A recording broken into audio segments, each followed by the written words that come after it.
CEO slapped pregnant wife in court for Mistress DNA test revealed he was living off her trust fund. Hook the sound of his palm hitting her cheek echoed through the courtroom. 8 months pregnant, standing before a judge, and the man she loved for 6 years had just slapped her in front of everyone. But that slap was not the worst part. What Eleanor discovered next would shatter everything she thought she knew. The CEO husband she adored.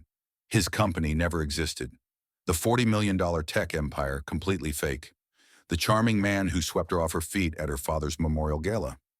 A predator who had been hunting her trust fund from day one. And his mistress? She was not his lover at all. She was something far more twisted. $14 million stolen, 6 years of lies, and a DNA test that revealed a truth so shocking, it would change everything.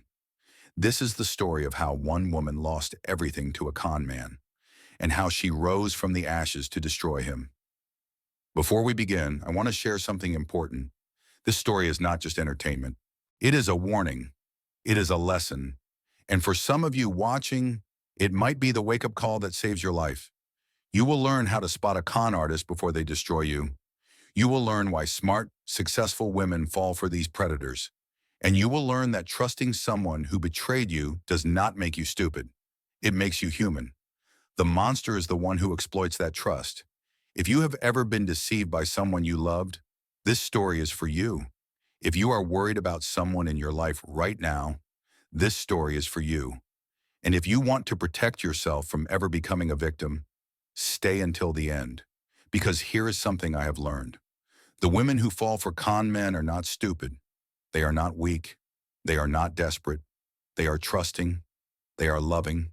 They are everything that makes a good partner. And predators know exactly how to exploit those qualities. So hit that subscribe button and tap the bell so you never miss stories like this. Drop a comment below if you have ever trusted someone who turned out to be completely different. Your story matters. Your experience could save someone else. Now let us begin, because what happens in that delivery room will take your breath away. Chapter 1, The Mask Falls. The slap seemed to happen in slow motion. Eleanor Hartwell stood frozen in place. Her hand moved to her face. The skin beneath her fingers was warm, stinging. She could feel the outline of his fingers already forming against her cheekbone. Time stopped. The courtroom erupted into chaos around her, but she could not hear it. Not really. Everything had become muffled, distant, like she was underwater, watching the world through thick glass that distorted everything she thought she knew. Bailiffs rushed forward from both sides of the room. Their heavy boots pounded against the marble floor like thunder. Her attorney, Mitchell Crawford, was on his feet in an instant. His chair scraped backwards so hard it toppled over with a crash that seemed to come from miles away. Someone screamed, a high, piercing sound that cut through the muffled silence. It might have been her mother. It might have been a stranger in the gallery. Eleanor could not tell. She could not focus on anything except the heat spreading across her cheek. The heat of betrayal made physical, but she did not move. She was watching her husband's face. Garrett Ashford, the man she had loved for 6 years, the man she had married in front of 200 guests in her family's rose garden, the man who had held her while she sobbed at her father's funeral, the man whose child she was carrying in her belly at this very moment. His mask was cracking. She had never noticed it before. The mask, but now she could see it clearly. The charm that had always seemed so natural, so effortless, like breathing. It was slipping away like water draining from a bathtub. And underneath was something she had never seen before. Something cold, something calculating, something ancient and predatory that looked at her not with love or even anger. Contempt, pure, undisguised contempt. This was not the face of the man who had brought her coffee in bed every Sunday morning.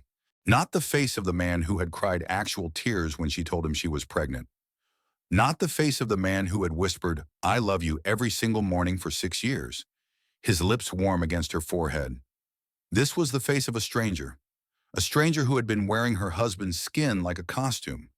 And now the costume was torn, and she could finally see the monster underneath. The truth is coming out anyway. Garrett shouted as bailiffs grabbed his arms. His voice echoed off the marble walls. She might as well hear it now. She might as well know what she really is. What she really is. The words hit her like a second slap. What did that even mean? What was she, in his eyes, a victim, a fool, a target, a number in a spreadsheet of women he had destroyed? Garrett Ashford. You are in contempt of this court.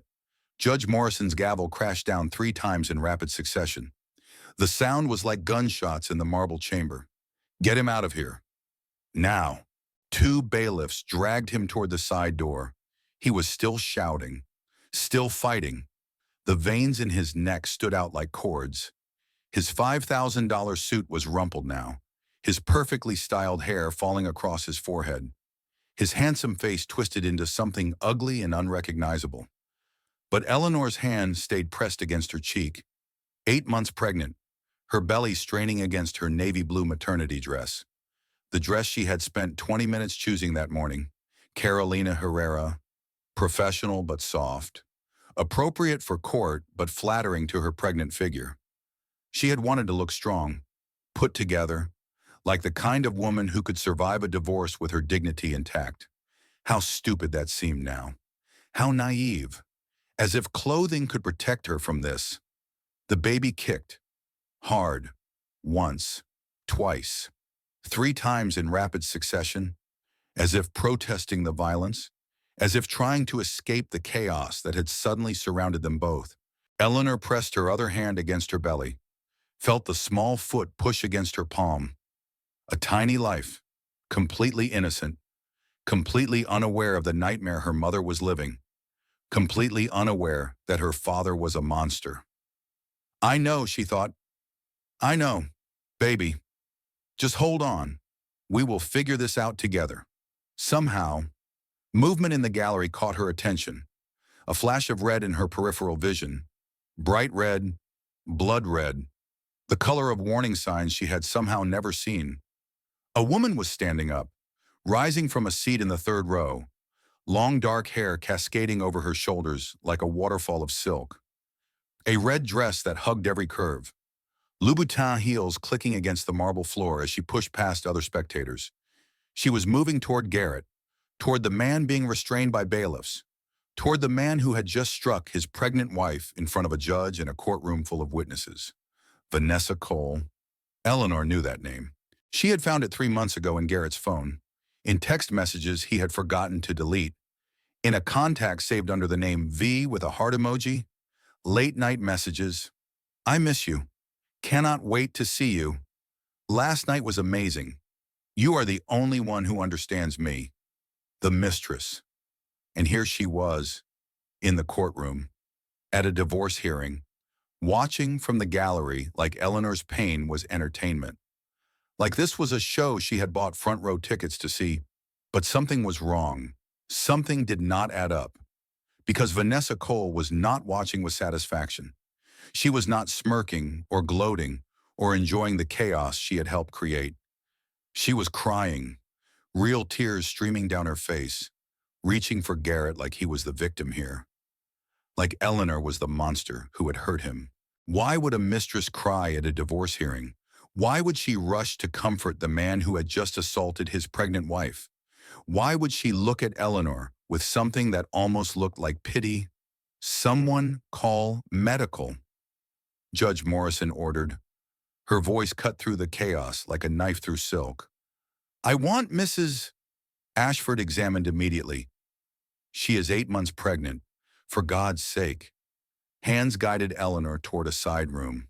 Her mother's voice appeared beside her, steady as always despite the chaos. I am here, darling. I am right here.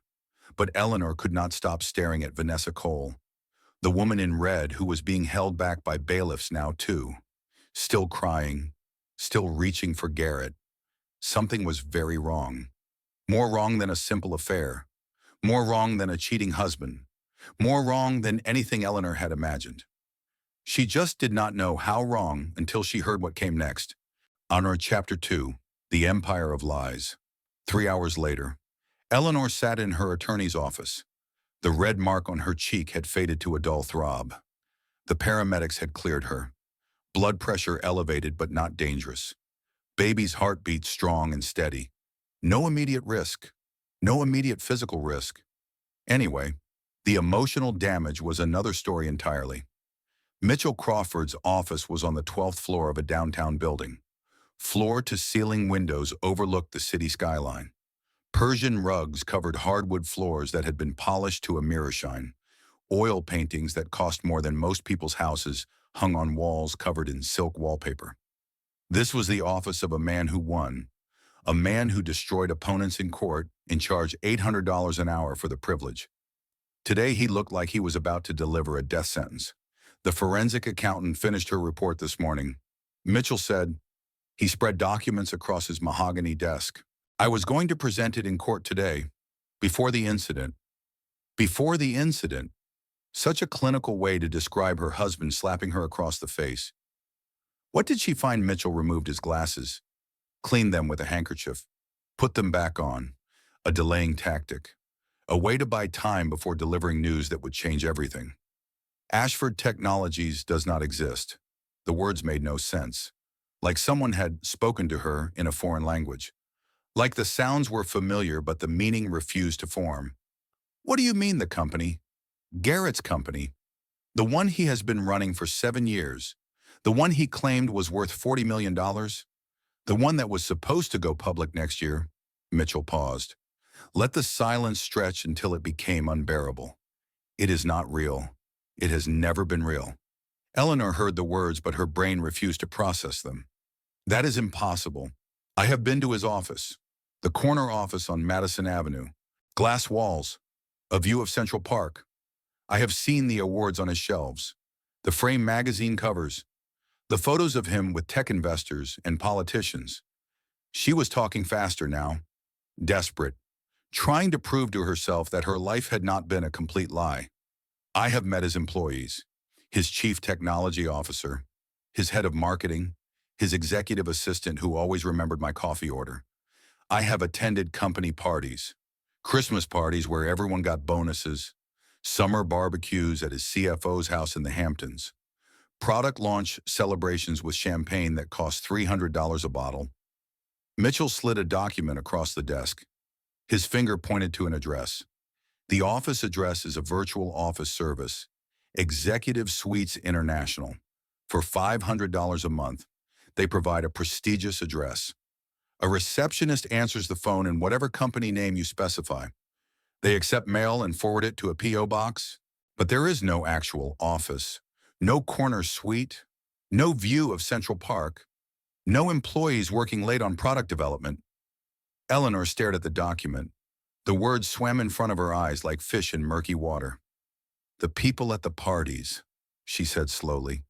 The employees, the executives, the engineers who showed me prototypes of their software, who explained the code to me even though I did not understand a word of it.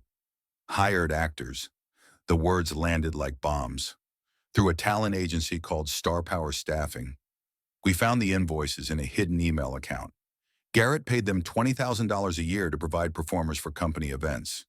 They were given scripts, character backgrounds, talking points about the fake products they were supposedly developing. They rehearsed for days before each event. Scripts, character backgrounds, rehearsals. Like her marriage was a movie, and she was the only one who did not know the cameras were rolling. Everyone knew except her. Every single person at those parties. Every executive who had shaken her hand. Every engineer who had explained the technical specifications. Every receptionist who had greeted her with a smile. All of them actors. All of them reading lines. All of them in on the joke. And she was the punchline. Here is the first lesson this story will teach you. If someone's life seems too perfect, too polished, too good to be true, trust that instinct. Real businesses have messy offices and stressed employees and problems to solve. Real people have flaws they cannot hide. Perfect performances are exactly that. Performances. And performances always have an audience. Make sure you are not the only one who does not know you are watching a show. The investors, Eleanor whispered. He had investors. people who gave him millions of dollars. I met them at fundraising dinners. I shook their hands. No legitimate investors. The investment documents were faked. The wire transfers came from accounts he controlled. He was moving his own money around to create the illusion of outside funding. It was all a performance, a very expensive, very elaborate performance designed to do one thing. Mitchell paused. Convince you to trust him with your money.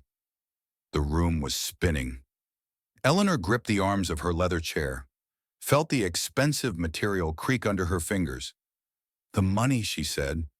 The words were barely audible. My trust fund. The distributions. Mitchell nodded. His face was grim. $14 million over 6 years. Deposited into joint accounts that you both had access to. Then transferred into accounts in Garrett's name only.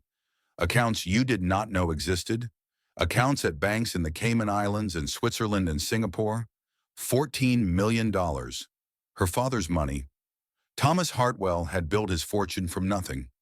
A single hardware store in a small town in Ohio. He had started working there at 16. Bought it at 25 with a loan that took him 15 years to repay. That store became 2 stores, then 10, then a chain that spanned the Midwest, then a retail empire that employed 10,000 people across 12 states. He had worked 70-hour weeks for 30 years. He had missed birthdays and holidays and school plays. He had sacrificed everything to build something that would last, something he could pass on to his daughter, and on his deathbed, his hand thin and fragile in hers, he had made her promise. Protect it. Eleanor, protect what I built. Not because the money matters, money is just paper, but because it represents everything I worked for, everything I sacrificed, everything I wanted you to have. Promise me you will protect it. She had promised. She had held his hand and promised with tears streaming down her face. And then she had handed it all to a con man with a nice smile and a fake company. There is more, Mitchell said. How can there possibly be more? He pulled out another document. This one had a red stamp across the top. Confidential, criminal database match. The DNA sample we collected during divorce proceedings came back with a hit in the federal criminal database. Eleanor felt her mother's hand close over hers, squeezing, bracing for impact. Garrett Ashford is not his real name. His real name is Gary Brennan, born in Cleveland, Ohio, 41 years ago, not 38, like he told you. Gary Brennan, a stranger's name, a stranger's face that she had kissed good morning for 6 years, a stranger's body that she had shared her bed with, a stranger's child growing inside her right now. He has 3 prior marriages, Mitchell continued, all to wealthy women, all ended in divorce within 3 to 5 years. 2 of the ex-wives filed restraining orders. 1 filed criminal charges that were later dropped when she received a settlement and signed a non-disclosure agreement. What kind of charges? Fraud, theft, assault. Like what he had done today, in front of witnesses, in front of a judge, like it was a pattern, like it was who he really was. There is one more thing, Mitchell said, and this is the part that changes everything. Eleanor looked up. What else could there possibly be? What else could he take from her? Vanessa Cole, the woman in the gallery today, the one who tried to reach Garrett after the incident, his mistress. The word tasted like poison. That is what we assumed. That is what the evidence seemed to suggest. The text messages, the hotel receipts, the late-night phone calls. Mitchell paused, picked up another document, set it down in front of Eleanor. But she is not his mistress. He let the silence stretch. She is his sister. Chapter 3, the recording. The next morning, Eleanor sat in Mitchell's conference room. She had not slept, had barely eaten, had spent the night staring at the ceiling of her childhood bedroom, trying to make sense of a world that no longer made sense. 6 years. 6 years of marriage. 6 years of sharing a bed and a home, and a life with a man who did not exist. Every memory was contaminated now. The way he had looked at her on their wedding day. The tears in his eyes when she told him she was pregnant. The way he had held her hand through her father's funeral, whispering that he would always take care of her. Had any of it been real? Had he ever felt anything for her at all? Or was she just a target from the very beginning?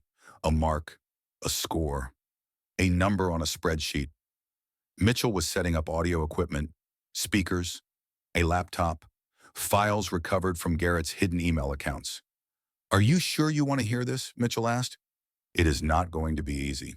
Some of this is graphic. I need to know." Eleanor's voice was steady even though her hands were shaking. "I need to know exactly what I was to him. I need to know so I can destroy him." Mitchell pressed play.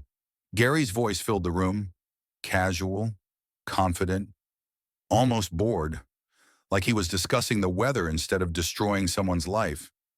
"The Hartwell girl has 32 million coming at age 30. Old money, dead father, guilty mother. She will be the easiest mark yet." Eleanor stopped breathing. Another voice. Female. Vanessa. Easier than the Dallas widow. Much easier. The Dallas widow had friends who asked questions. Hartwell is isolated. Father dead. Mother drowning in guilt about not being there when he died. No siblings. Few close friends. She has been pouring herself into foundation work because she does not know what else to do with her grief. Pause. Sound of ice clinking in a glass. She is perfect, rich, lonely, and desperate for someone to take care of her. I will have her married within a year. Eleanor felt tears streaming down her face, but she did not move to wipe them away. She needed to hear this. All of it. The recording continued. Hit her at the memorial gala. She is grieving, vulnerable, desperate for someone to take care of her. Tell her the father's business book changed my life. I memorized 3 chapters last week. She will eat it up. Eleanor remembered that night.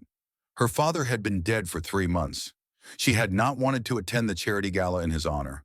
But her mother had insisted, "You need to get out of the house. You need to remember that life goes on." And then this charming man had appeared out of nowhere, handsome in a way that seemed almost impossible, attentive without being pushy, asking about her father with genuine interest, telling her how much he admired Thomas Hartwell's legacy, how the book on business ethics had inspired him to start his own company. She had felt seen, understood, like someone finally recognized the enormity of her loss. But it was all research, all strategy, all lies. He had memorized chapters of her father's book just to manipulate her. Give it 6 months before proposing. Gary's voice continued. Do not rush. Let her think it is her idea. Let her think she is the one falling in love. Women like Eleanor need to feel in control even when they are not. More audio, hours of it, detailing exactly how he would isolate her from friends, how he would make himself indispensable, how he would slowly gain access to her finances. The mother will not be a problem, too consumed with her own guilt. She will be grateful that someone is taking care of her precious daughter. She will not ask questions. She will just be relieved that Eleanor is finally happy. Vanessa's voice again. What about the trust fund timeline? Gary laughed. The beautiful thing about Hartwell money is the structure. She gets distributions every year, but the big payout comes at 35, 32 million. By then I will have access to everything. Joint accounts, investment portfolios, real estate holdings. I estimate we can extract 14 to 16 million before she notices anything is wrong. And if she notices early, then we accelerate the exit. Vanessa plays the mistress. Eleanor feels betrayed. We file for divorce citing her emotional instability, and we walk away with whatever we have managed to move offshore. Every moment, every memory, every touch, scripted, rehearsed, performed. Love bombing is a real tactic that con artists use. If someone seems perfect from day one, if they rush intimacy, if they want commitment before you have had time to verify who they really are, slow down. Real love builds gradually. Real love allows space for questions. Real love does not come with a deadline. Con artists work fast because they need your trust before you have time to investigate. If it feels too good to be true, It probably is. Mitchell stopped the recording. There is more, he said. Hours of it. Planning sessions. Strategy discussions. Congratulations to himself every time a transfer went through. Vanessa helped him select targets for over a decade. They have done this to at least 7 women that we can confirm. 7 women. 7 lives destroyed. And she was just the latest. I want to find them, Eleanor said. Her voice was hard now. Cold. Something had crystallized inside her. Something that had been frozen since the courtroom. Every single one. I want to know their stories. I want to know how he operates. And then I want to destroy him. Mitchell nodded slowly. A ghost of a smile crossed his face. I was hoping you would say that. The door burst open. Diane Patterson swept into the room like a hurricane in designer jeans. Eleanor's best friend since freshman year at Yale. Maid of honor at the wedding that turned out to be a fraud. I came as soon as I heard. She pulled Eleanor into a fierce hug. I brought food you will not eat and wine you cannot drink. But I am here and that is what matters. She pulled back, looked at Eleanor's face, the tear tracks, the exhaustion, the anger burning underneath. Okay, tell me everything, and then tell me how I can help destroy him. Chapter 4. False Hope Destroyed. 2 weeks later, Eleanor's world had transformed into a war room. Mitchell's conference room was covered with evidence. Photos connected by red string like a serial killer investigation in a movie. Bank statements from 6 countries. Timeline charts spanning 11 years. Gary Brennan's mugshot in the center of it all. Eleanor had not been passive during those 2 weeks. She had thrown herself into the investigation with a ferocity that surprised everyone, including herself. She had learned to trace wire transfers through shell companies. She had spent hours on the phone with former employees of the talent agency that provided Gary's fake staff. She had hired private investigators to track down every woman Gary had married before her. She was not just a victim anymore. She was a hunter. Detective Raymond Booth had joined the team. 50 years old, 25 years on the force, specializes in financial crimes. His weathered face and scuffed shoes looked out of place among the mahogany furniture and silk wallpaper of Mitchell's office. But his eyes were sharp. His mind was sharper. And he had seen this type of predator before. We have built a federal case, Detective Booth said. Wire fraud, 15 counts, identity theft, 8 counts, money laundering, 12 counts, assault, 1 count. He spread documents across the conference table. With the evidence we have gathered, Gary Brennan is looking at 20 to 25 years in federal prison. 25 years. He would be in his 60s when he got out. An old man with nothing left. No charm, no looks, no money, no victims left to exploit. The divorce will be finalized next week, Mitchell added. His attorney knows the criminal case is coming. He has agreed to sign away all parental rights in exchange for us not adding civil charges on top of federal ones. You will never have to see him again. Eleanor felt something loosen in her chest, a weight she had been carrying since the courtroom. Maybe longer. Maybe since the first time she had suspected that something was wrong but talked herself out of believing it. It was almost over. Gary was cornered. Justice was coming. That weekend, Diane insisted on normality. We are having a baby shower, she announced. No arguments. You have been living in crisis mode for weeks. Your blood pressure is too high. Dr. Webb called me personally to tell me you need 1 normal afternoon before this baby arrives. I do not need a party. Yes, you do. And I have already ordered the cake. So it is happening whether you like it or not. The shower was small. Just close friends at the Hartwell estate. Yellow decorations because Eleanor had decided not to learn the gender. A cake shaped like a rubber duck from the most expensive bakery in Manhattan. Champagne for everyone except Eleanor, who was drinking sparkling water with lime. The October sun streamed through the tall windows of the sunroom. The rose garden was still blooming outside. Everything felt almost normal, almost safe. For the first time in months, Eleanor laughed, really laughed. Diane presented her with a onesie that said, "My mom is a badass in rhinestones, custom made." Diane grinned, because she should know the truth from day one. Eleanor's mother, Judith, looked over from her conversation with the caterer, slightly horrified. "You are going to put profanity on an infant. It is not profanity. Mrs. Hartwell, it is a factual statement supported by evidence." Eleanor held the tiny onesie against her belly, felt the baby kick in response, like she was already agreeing with the sentiment. Maybe everything would be okay. Maybe the worst really was over. Maybe she could actually have a normal life, raise her daughter in peace, move forward from this nightmare. She even started to feel something like peace. Then her phone buzzed, then Diane's phone, then her mother's, then every phone in the room. Headlines exploding across every gossip site. Trust fund heiress mental breakdown, inside her history of instability. Pregnant socialites, dark secret sources. Say she knew about husband's schemes. Did she help him? Explosive claims suggest Eleanor Hartwell was co-conspirator in fraud.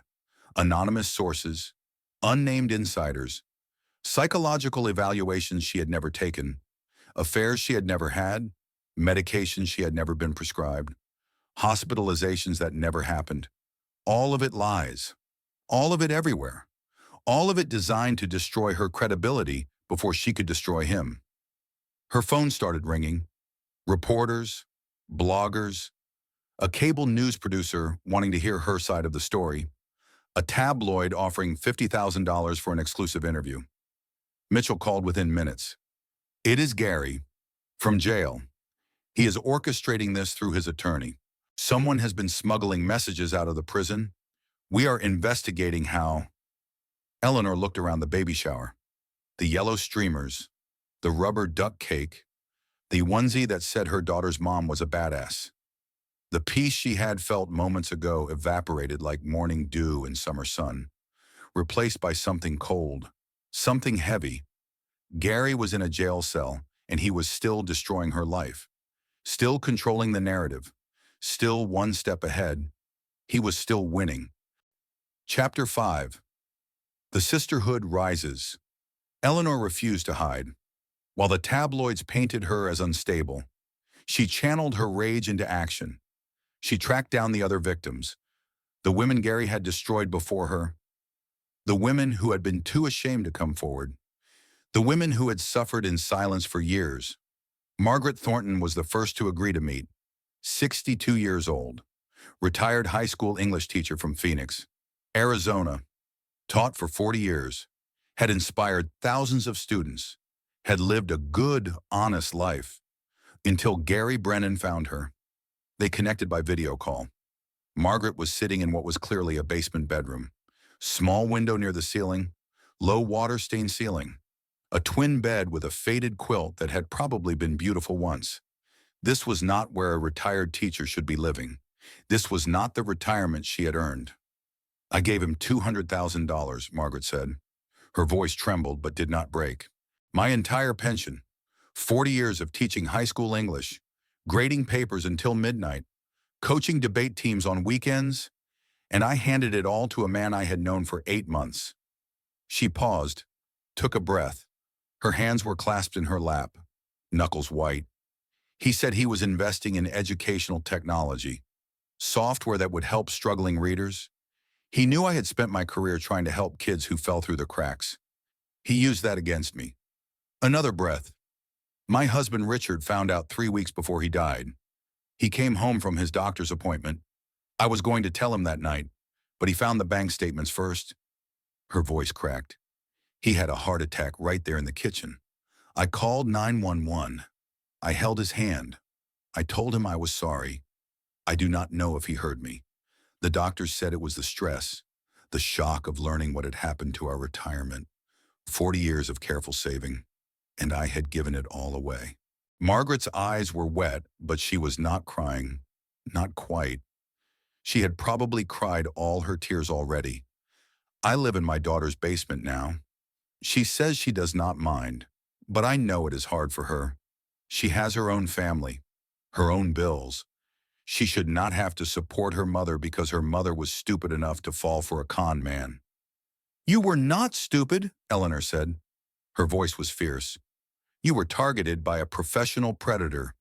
He researched you. He knew exactly what to say to get past your defenses. There is a difference. That is what I keep telling myself. But at 3 in the morning, when I cannot sleep, when I hear my son-in-law sigh about the extra mouth to feed, I wonder, how did I not see? How did I not know? Here is what Margaret learned too late. If someone pressures you to invest quickly, if they create urgency, if they tell you the opportunity will disappear if you do not act right now, that is not opportunity knocking. That is a predator pouncing. Legitimate investments can wait for due diligence. Legitimate partners understand when you need time to think. Scams have deadlines because scrutiny is their enemy. Sandra Wells was next. 45 years old, widow from Dallas, Texas, 2 teenage sons. Michael, who should be starting his junior year at UT Austin. James, who had been accepted to study engineering at Texas A&M. Neither of them was in college now. My husband Tom died in a car accident, Sandra said. Her voice was flat, hollow, like she had told this story so many times that the words had worn smooth. A drunk driver ran a red light. Tom was dead before the ambulance arrived. She stared at something Eleanor could not see, something in the past. Gary showed up at the funeral, said he was an old college friend, helped with the arrangements, brought food when I could not think about cooking, listened when I needed to talk, held me when I cried. Had Tom ever mentioned him? No. But I was so overwhelmed, so broken, so desperate for someone to tell me everything would be okay. I did not question it. A kind man was helping me through the worst moment of my life. Why would I ask for references? Gary waited 3 months. Long enough for the shock to fade. Long enough for the loneliness to become unbearable. Then he started dating her. Then he proposed. Then he convinced her to invest her life insurance payout in his tech startup. $180,000. Sandra's voice cracked for the first time. My boy's college fund. Michael was going to be a doctor. James wanted to build bridges. They had worked so hard. Perfect grades. Community service. Everything they were supposed to do. She wiped her eyes. Now Michael works at a warehouse. James is at a community college, taking 2 classes a semester because that is all we can afford. They do not blame me. They say they understand, but I see it in their eyes sometimes. The question, how could she have been so stupid? And Dorothy Martinez, 58 years old, 3rd-generation restaurant owner from Chicago. Her grandmother Maria had immigrated from Mexico with nothing but a recipe for tamales and a dream. Maria started with a food cart in 1952, saved every penny, bought a tiny restaurant in 1960, expanded to 3 locations by 1980. Dorothy's mother Rosa took over and grew it to 6 restaurants across Chicago. A family legacy, an American dream, 70 years of hard work and sacrifice. Gone in 18 months. He did not romance me, Dorothy said. Her voice was sharp, angry, more angry than sad, which Eleanor understood. Anger was easier. Anger did not make you feel pathetic. He came as a business investor, offered to help expand the chain nationally, had all the right documents, the right references, the right answers to every question I asked. He even spoke Spanish, complimented my grandmother's recipe. She had lost $600,000, had to sell 4 of the 6 restaurants to pay debts Gary had run up in the company's name. 3 generations my family built that business. My grandmother started with nothing in a country where she did not even speak the language. She worked 16-hour days until she was 70 years old. My mother did the same. I was supposed to pass it to my children. Her voice hardened. And I handed it to a con man in a nice suit because he told me he believed in my vision. 4 women, 4 stories. Same predator. Same tactics. Same destruction. Eleanor gathered them all on a video call. Margaret in her basement bedroom. Sandra in her cramped apartment. Dorothy in what remained of her restaurant office. Family photos covering the walls behind her. Diane listening from Eleanor's living room. "We are going to testify," Eleanor said. "All of us. Together. We are going to stand up in that courtroom and tell the world what he did to us."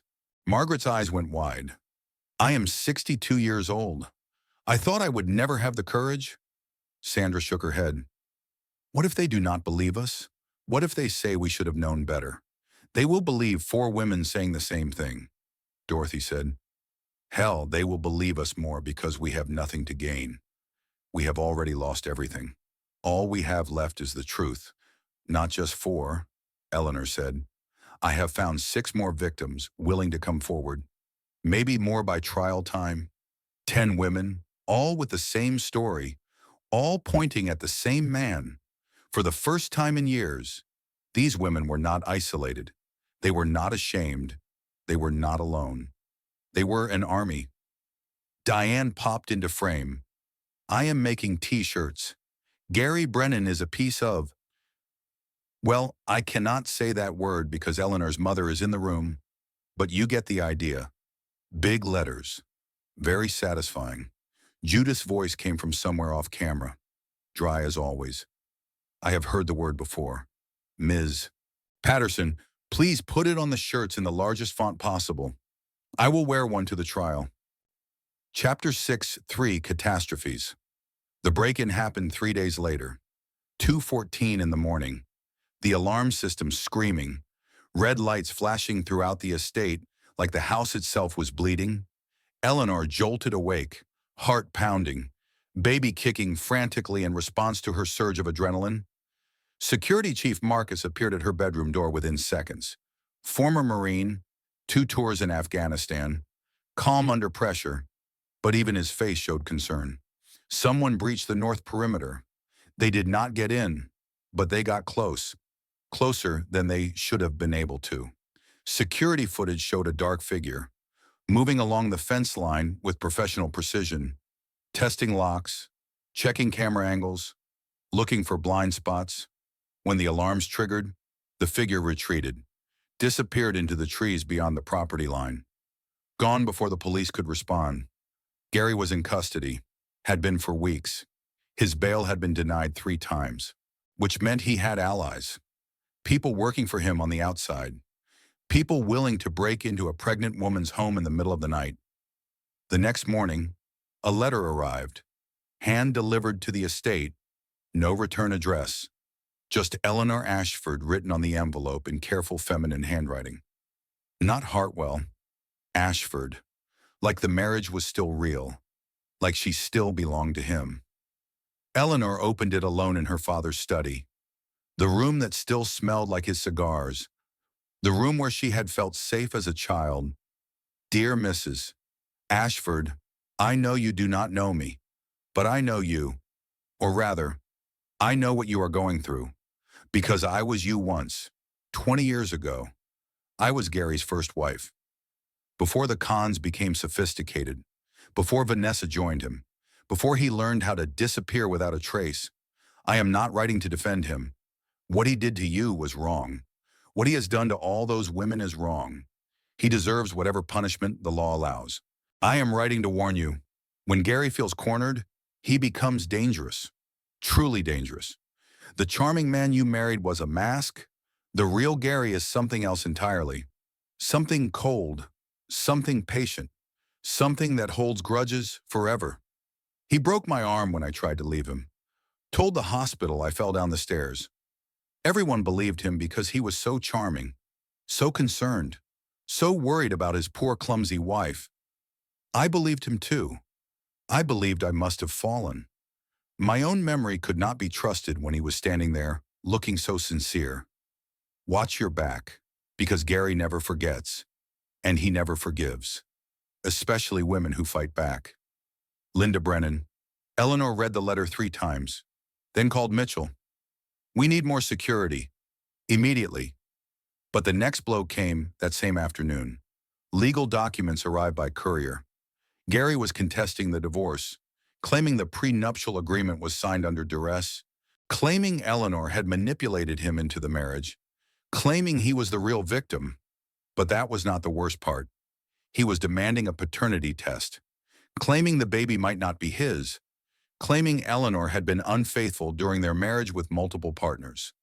He was trying to use their unborn daughter as a bargaining chip, trying to claim custody rights he would use as leverage, trying to stay connected to her forever.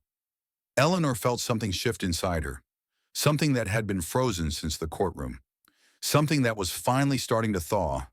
Not grief, not fear, rage.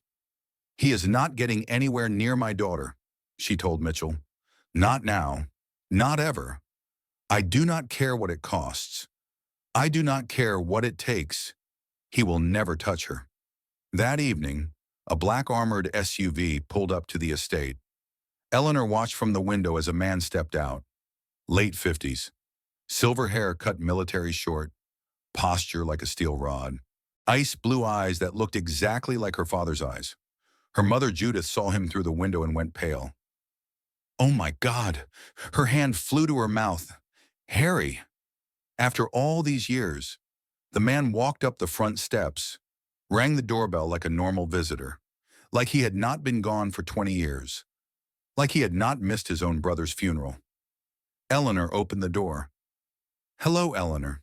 His voice was rough, unused to apologies. "I am your Uncle Harry, and I am sorry it took me so long to come home." She stared at him, her father's younger brother, the one who had disappeared after a family argument when she was 12, the one never mentioned at holidays, the one she had assumed was dead or in prison or simply gone forever. "Your father and I had a falling out." Harrison's jaw tightened. He looked uncomfortable, vulnerable. Nothing like the military bearings suggested. Stupid pride on both sides. "We both said things we did not mean. I left. Swore I would never come back." He paused. "Built my own company, security consulting. Started with corporate clients, then government contracts. Now we work with Fortune 500 companies and three-letter agencies." He looked around the estate, his childhood home, his brother's home, the home he had abandoned 2 decades ago. "I promised your father one thing before he died. I came to see him in the hospital. Your mother does not know. He made me swear to watch over you from a distance, to make sure you were safe without interfering in your life. You have been watching me, not closely enough." Apparently, his ice blue eyes hardened. "I ran a background check on Garrett when you first started dating him, but he was using a stolen identity. Everything looked legitimate. Even my people were fooled." His hands clenched into fists. "That ends now. I have resources Gary Brennan cannot imagine. Former intelligence officers, forensic accountants who have taken down cartels, security teams that have protected heads of state, and I am going to use every single one of them to destroy him." Eleanor felt something she had not felt in weeks. Hope. Real hope. Not the fragile kind that shattered every time Gary struck back. The solid kind. The kind backed by power and resources and a man who looked like he had never lost a fight in his life. "Good," she said, "because I am tired of being the prey." Chapter 7. The Darkest Hour. The video dropped 3 days before trial. Security footage from Eleanor and Garrett's home. Eleanor throwing a book at him ducking, her face contorted with rage. 12 seconds. Out of context. Edited to make her look unhinged, violent, unstable. The caption read, "This is the victim, looks like mutual abuse to me." Comments flooded in within hours. Thousands of them, then tens of thousands. "She is just as bad as he is. Poor guy was probably defending himself. I bet she made up the whole con story for attention. Rich women always play the victim. I knew she was lying. Women like her always lie." Overnight, the narrative flipped. Eleanor was not the victim anymore. She was the psycho ex-wife, the gold digger trying to destroy her innocent husband, the crazy pregnant lady who had attacked her own spouse and then made up elaborate lies to cover it up. TV pundits debated her sanity on morning shows. Social media demanded dropping all charges. A petition circulated for justice for Garrett with 50,000 signatures in 2 days. She could not leave the house without being photographed by paparazzi camping at the gates. Could not check her phone without seeing hate from strangers who had never met her. Could not turn on the television without hearing her name spoken by people who were absolutely certain she was a liar. Gary had released the video through a burner phone smuggled into prison by a guard he had bribed, through allies she did not even know existed. He was in a jail cell and he was still destroying her, still controlling what people believed, still winning. Harrison's team analyzed the original footage, found the full recording 20 minutes before the book throw that the viral video showed. Gary had been in Eleanor's face, backing her into a corner of their bedroom, calling her worthless, stupid, lucky he had ever looked twice at a woman as boring and needy as her, telling her that no one else would ever love her, that she was nothing without him. The book throw was self-defense, a desperate attempt to create distance from a man who was advancing on her with rage in his eyes. Anyone would have done the same. Any jury would agree. But the damage was already done. Public opinion had shifted, and the trial was in 3 days. That night, Eleanor found herself in the bathroom at 3 in the morning, not doing anything, just sitting, in the empty bathtub, fully clothed, staring at the tile wall. She had been there for 3 hours. What if everyone is right? The thought crept in like poison. What if I am crazy? What if I imagine the abuse? What if Gary was right about me all along? Her mind spiraled. Every criticism Gary had ever made echoed in her head. Every moment she had doubted herself. Every time she had wondered if maybe she was the problem. What if I deserve this? What if I am just as stupid as everyone says? What if I should have known? What if this is all my fault? She looked at the bottles on the counter. Prenatal vitamins. Sleep aids from before the pregnancy. Blood pressure medication the doctor had prescribed. She did not touch them, but she looked. Longer than she should have. Wondering if the baby would be better off without a mother the whole world thought was crazy. Wondering if everyone would be better off. If you ever find yourself in a dark place alone at 3 in the morning, staring at things you should not be staring at, please hear this. The darkness lies. It tells you that you are alone when you are not. It tells you that no one cares when they do. It tells you there is no way out when there are dozens of doors you cannot see. Your brain is lying to you. It is sick and it is lying. Reach out to someone, anyone, a friend, a hotline, a stranger on the internet. Someone will answer. Someone will care. You are not alone. You are never alone. Her phone rang. The sound was shockingly loud in the silent bathroom. Diane, I am outside your door. It was 3:30 in the morning, and Diane sounded wide awake. I know you are in there because I can see your bathroom light. Let me in, or I am breaking a window. And you know I will do it because I broke your dorm window sophomore year when you locked yourself in during finals.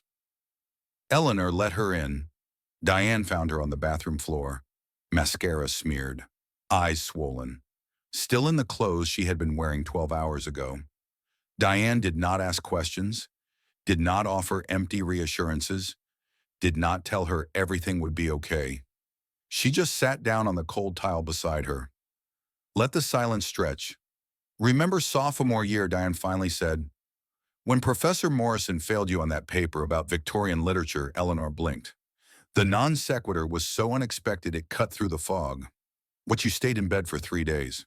Did not shower, barely ate, called your mother sobbing about how you were going to fail out of Yale and ruin your life forever.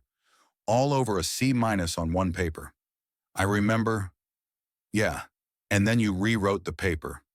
Got an A+, submitted it to a journal, got published before graduation.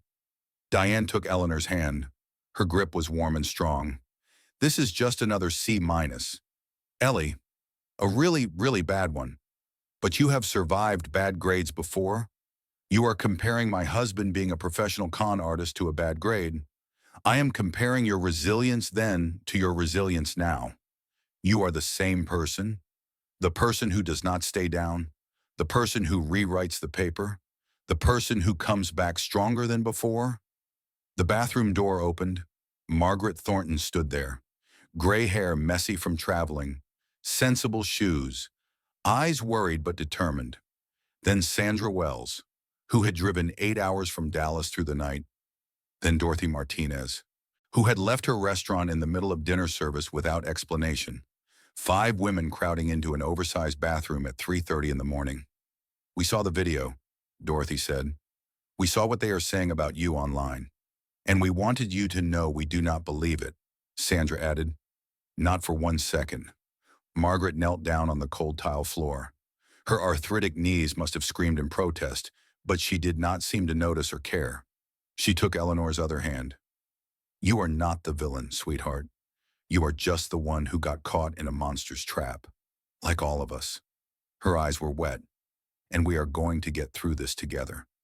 Because that is what sisters do." Sisters. Eleanor had lost so much. Her money, her marriage, her reputation, her faith in her own judgment. But she had found something too. Something she had never expected. A sisterhood, forged in fire, bound by shared survival. She was not alone. She had never been alone. And tomorrow they were going to war. Chapter 8. The Counterattack. The next morning, Eleanor went on the offensive. Harrison's team released the full, unedited security footage to every major news outlet. All 20 minutes of it. Gary advancing on Eleanor, cornering her, calling her worthless and stupid. His face twisted with rage as he backed her against the wall. The book throw came at minute 19. After nearly 20 minutes of verbal abuse and physical intimidation, the public reaction was immediate and overwhelming. "Oh my God, he was terrorizing her. I cannot believe I doubted her. I am so sorry. That poor woman. He edited the video to make her look crazy. That is sociopathic. I take back everything I said. I should have waited for the full story." But Eleanor was not finished. She released the audio recordings Mitchell had found. All of them. The easiest mark yet comment. The planning sessions with Vanessa. The congratulations Gary gave himself every time a wire transfer went through. The recording of him laughing about how Eleanor cried when he proposed. She actually thought I loved her.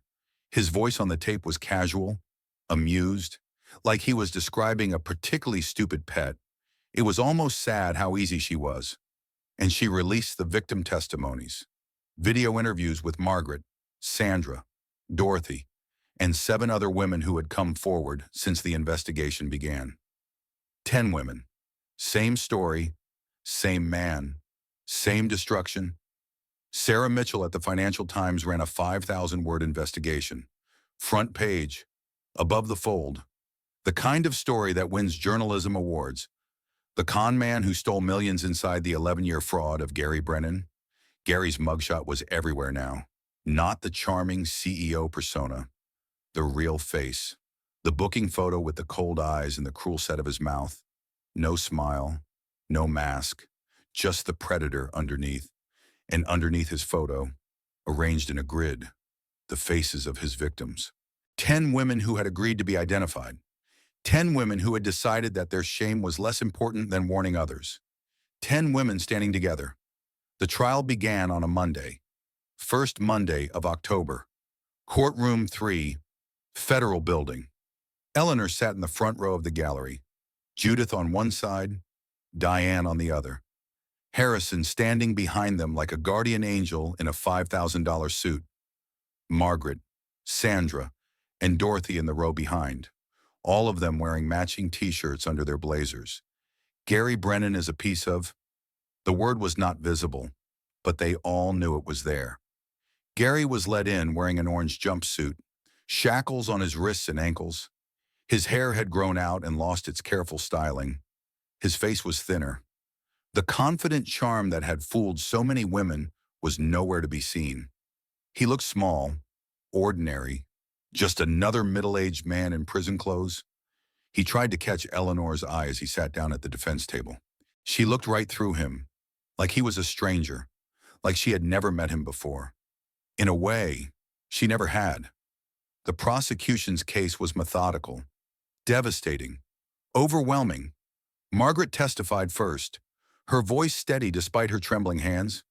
"He stole my money, but worse, he stole my faith in people. I used to believe that most humans were good, that if you treated people fairly, they would treat you fairly in return. Gary Brennan took that from me. He made me afraid to trust anyone ever again. Sandra testified next. He came to my husband's funeral. He pretended to mourn with me. He held me while I cried for the man I had lost.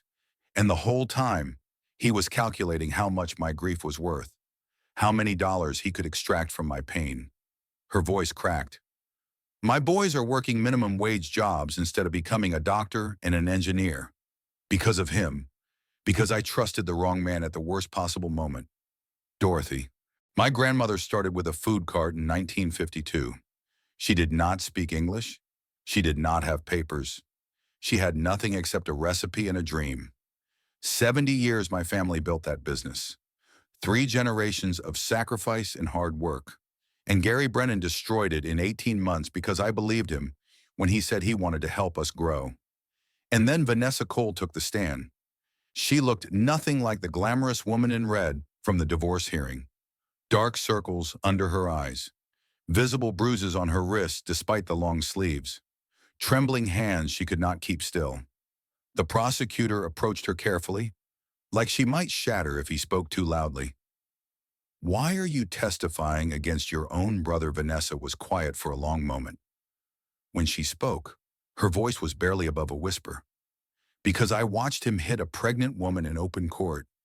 I watched the mother of his child stumble backward with her hand on her face, and I realized I had become exactly what I always swore I would never be. She looked at Eleanor, really looked at her, with something that might have been remorse if it was not too late for remorse. A monster. I helped him destroy you. I helped him destroy all of them. For 14 years I played my role. Told myself we were only taking from people who could afford it. Told myself it was Gary's plan, not mine. Told myself I had no choice. Tears were streaming down her face now. But I did have a choice. I had 1,000 choices. And I made the wrong one every single time. I do not deserve forgiveness. But I can finally tell the truth. Maybe that counts for something. Chapter 9. The verdict. Eleanor took the stand on the 3rd day of trial. Her belly was enormous now. Due any day. Dr. Webb had strongly advised against attending. Too much stress. Too much risk of early labor. Eleanor attended anyway. This was her story. Her truth. She was going to tell it herself, even if it killed her. When did you first realize something was wrong with your marriage? The prosecutor asked. Eleanor thought about the question. Really thought about it. The first time I wondered was about 2 years in. Little things that did not add up. Phone calls he would take in another room. Business trips that seemed to multiply. The way he would angle his phone away from me when he texted. She paused. But I talked myself out of it. Every time. I told myself I was being paranoid. That I was lucky to have such a wonderful husband. That questioning him would make me seem crazy and jealous. She looked at the jury. 12 ordinary people. Some of them had probably talked themselves out of suspicions too. The moment I knew for certain was in the courtroom. At the divorce hearing, when he hit me, she touched her cheek unconsciously. The bruise was long gone, but the memory was permanent. It was like a mask fell off. For 6 years I had been looking at a character he was playing, a role he had rehearsed, and when he slapped me, the mask cracked. I finally saw what I had been married to. The defense attorney rose for cross-examination. He was expensive, slick, the kind of lawyer who made victims feel like criminals. Is it not true you threw a book at my client? Yes, after he spent 20 minutes calling me worthless and backing me into a corner. That video you released was edited to remove the context. And you know it. Is it not true you have a history of emotional instability? No, that story was planted by your client from a jail cell. Every word of it was a lie, just like everything else he has ever said. Just like he is probably lying to you right now. Is it not true that you let me make something clear? Eleanor looked directly at Gary. For the first time since the original courtroom, really looked at him. At the man she had thought she loved. The man she had made a child with. The monster wearing human skin. I believed in you. Her voice was steady, clear, loud enough to reach every corner of the room. I trusted you with my money, my home, my future, my body. I carried your child inside me for 9 months. I held your hand and told you I loved you every single day. She paused. Let the words land. That was not a crime. Loving someone is not a crime. Trusting your husband is not a crime. What you did to me, what you did to all these women, that was the crime. The jury deliberated for 2 hours and 47 minutes. When they filed back in, the courtroom went completely silent. Eleanor held her breath. Her mother gripped her hand so tightly it hurt. Diane was whispering something that might have been a prayer. On the charge of wire fraud in the first count, the judge asked, "How do you find guilty?" The word echoed through the courtroom like a bell. On the charge of identity theft, guilty.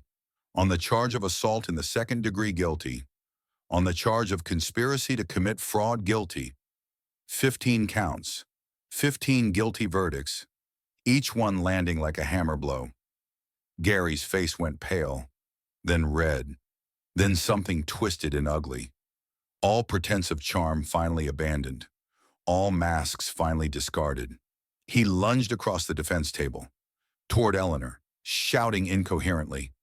Something about how she had ruined him, how she would pay for this, how this was not over.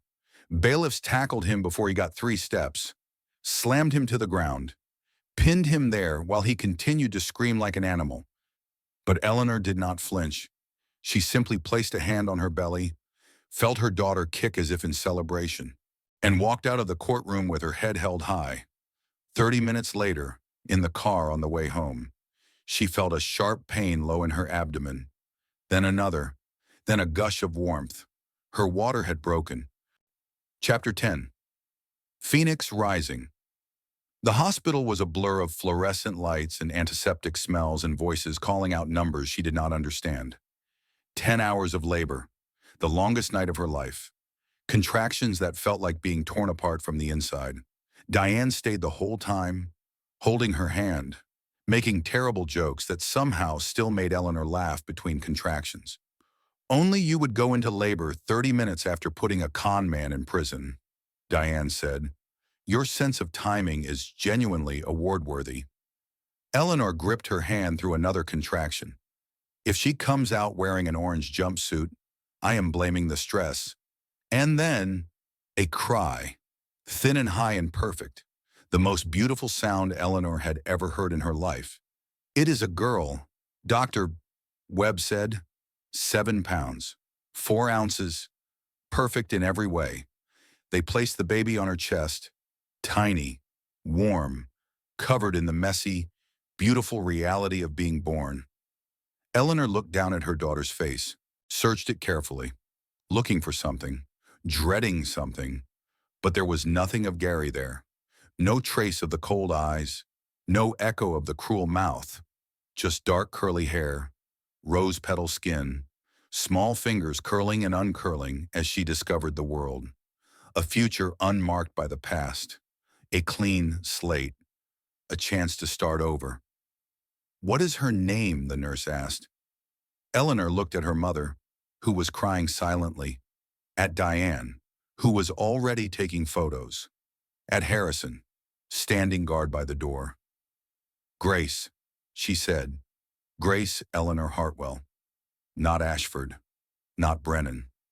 Hartwell, like her mother, like her grandfather, like every generation of strength that had come before.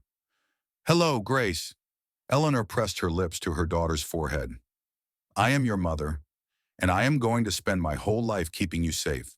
2 years later, Forbes magazine cover, Eleanor Hartwell, from victim to visionary, how she built a $50 million foundation.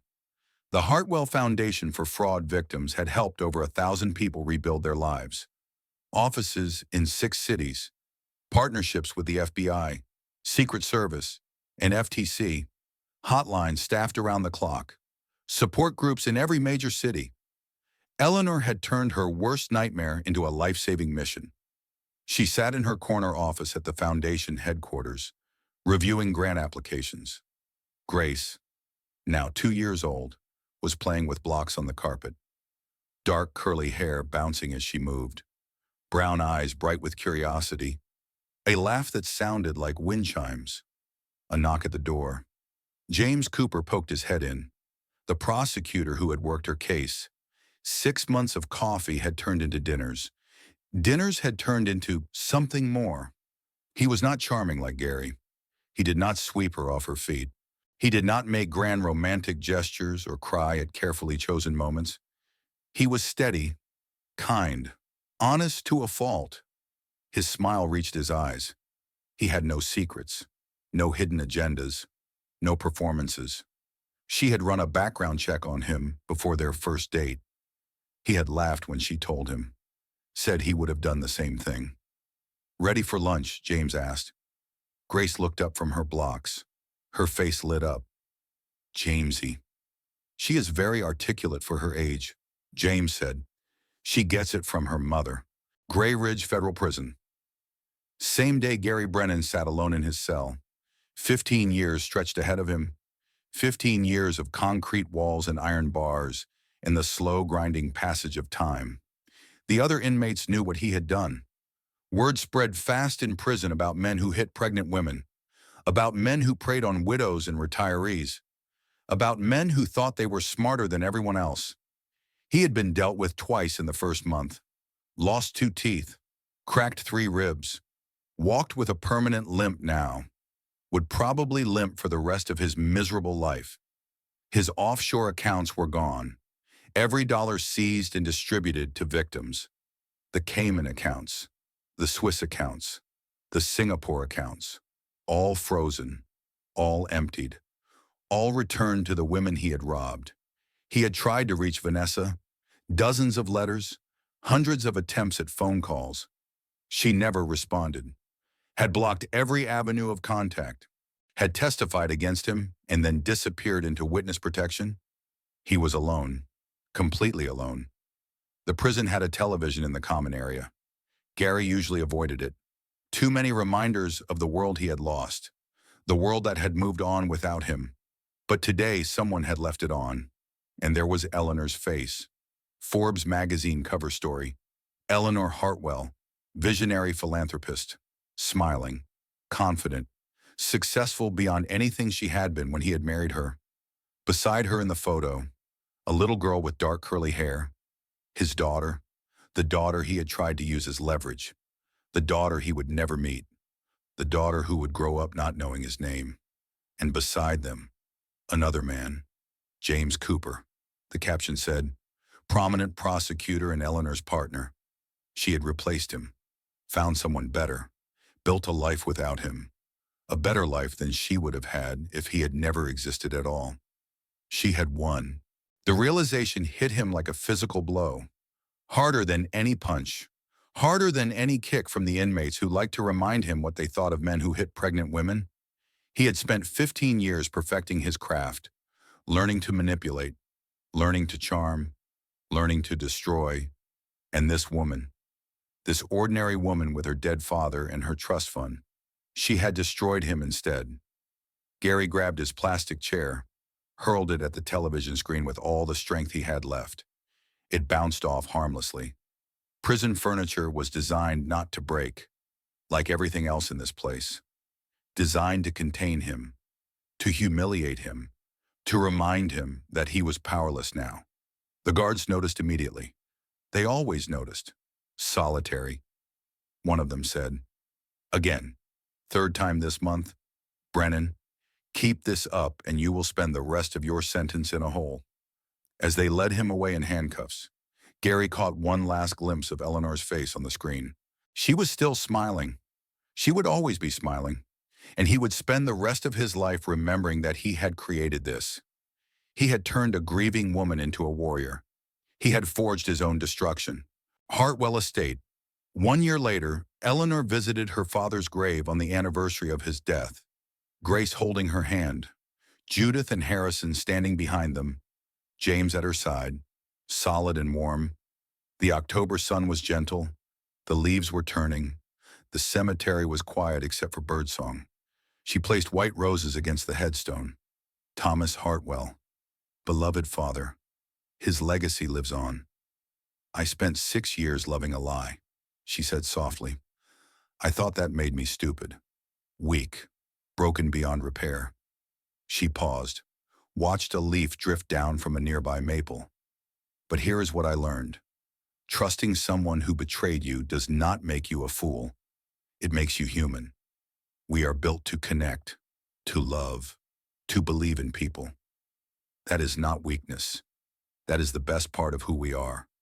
The monster is the one who exploits that. Grace tugged at her hand. Mama, yes. Baby mama strong. Eleanor smiled, felt tears prick her eyes. The good kind of tears. That is right. Baby. Mama strong. She looked at the headstone one more time. At her father's name carved in granite. I kept my promise. Dad. I protected what mattered. Not the money. That was just paper. But the truth. My truth. Our family's name. A cardinal landed on the headstone, tilted its head, looked at her with bright black eyes, then flew away into the blue October sky.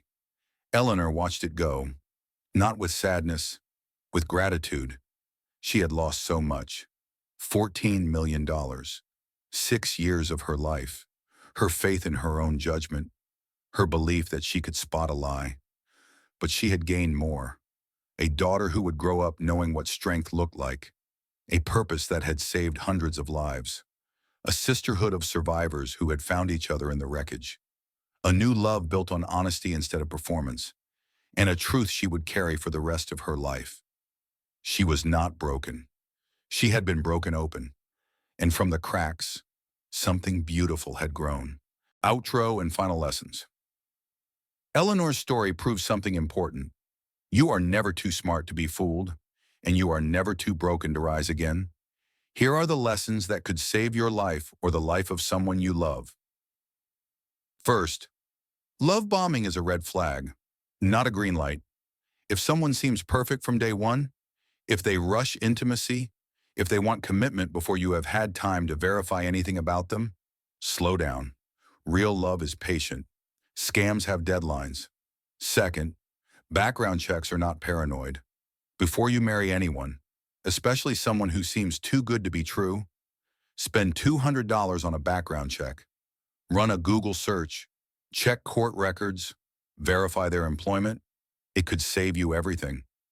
Third, if someone makes you feel crazy for asking reasonable questions, that is manipulation, not love. Healthy partners welcome transparency. Con artists punish curiosity. Fourth, you are not stupid for being deceived by a professional predator. These people spend years learning how to manipulate. They research their targets. They rehearse their lies. The shame belongs to them, not to you. Never to you. Fifth, your story can help others. Eleanor's willingness to speak publicly gave 10 other women the courage to come forward. Your truth has power. When you are ready, use it. Sixth, keep something for yourself. Never give anyone complete access to your finances. Not your spouse, not your partner, not anyone. Keep at least one account that is yours alone. It might save your life someday. And finally, the worst chapter of your life does not have to be the last chapter. Eleanor lost everything and rebuilt something better. She turned her deepest wound into her greatest purpose. So can you. If this story touched your heart, hit that like button. It tells the algorithm to show this to more people who need to hear it. Drop a comment below. Have you ever trusted someone who turned out to be completely different? Your story matters. It might help someone else recognize the warning signs before it is too late. Share this video with every woman you love. Your mother, your sister, your daughter, your best friend. You never know who might be in the early stages of a relationship with their own Gary Brennan. And if you are new here, subscribe and tap that bell. We bring you powerful stories of women who refuse to stay down. Women who turned their worst moments into their greatest triumphs. Women who rose from the ashes and flew. Because every ending is just a new beginning. See you in the next story.